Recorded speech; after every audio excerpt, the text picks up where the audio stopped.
gotten us into this mess. Let me read to you something else that you said. You said the government, they have nothing. Everything they get and they want to give to someone else, they have to steal it from somebody. That's called taxation. Is taxation theft in your mind?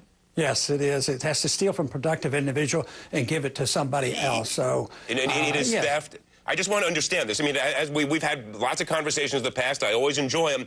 But I just want folks to understand your notion that taxation that is there to pay for things such as national defense or environmental cleanups or FEMA, that is theft in your view. When you take the income from other people, it is. The founders didn't believe it, and it was not an income tax. That's a rather recent event. It's not even 100 years old, and it hasn't served us well. All it has done is give us a government out of control, a warmongering government that has an entitlement system that there's no way they're going to pay for it. So it's all based on an immoral principle that government takes. Government they can't produce anything. They have to take it from somebody else, and that's a moral issue. Congressman, wait a minute. We can agree taxation was embedded in the very foundation of the Constitution. But not the income tax. Now, the income tax merely related to whether it would be apportioned on a per capita basis or whether it would be varied based upon the magnitude of one's income. And that was an amendment to the Constitution that was passed, duly ratified, so it is part of the Constitution.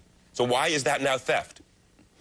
Well, because you're taking money unfairly, and the way we enforce the income tax is highly abusive because we don't honor and respect. Because you're guilty until proven innocent. You have to prove yourself. You have to keep records. You have to testify against yourself. I mean, you're a lawyer. You should understand. They're not guilty until proven innocent. Look, I'm no fan of the IRS. You have to prove your innocence before the IRS. Wait a minute, Congressman.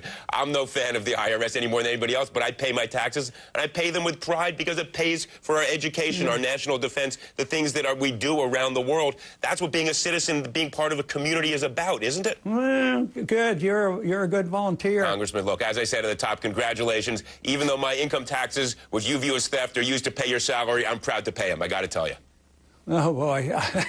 Yeah, once it was said that tax is what we pay for civilization. And look at our economy and what we're doing today. I don't think we've gotten a very good deal. All right, Congressman. Not a good deal. All right, Congressman Paul, thank you for your time and good luck. It's hard to fight these wars that are unnecessary and unconstitutional. Let me ask you about the role of government. You've said about taxation, in a way that doesn't mince his words, the following. Taxation is immoral, you told the Libertarian Party News. Would you scrap the tax code altogether? That'd be a pretty good idea, pretty good start. I can qualify it if I'm allowed. Taxation is theft. When you take money from one group to give it to another, when you transfer the wealth. Now, taxation could be accomplished with user fees and, highway fees and gasoline taxes and import taxes.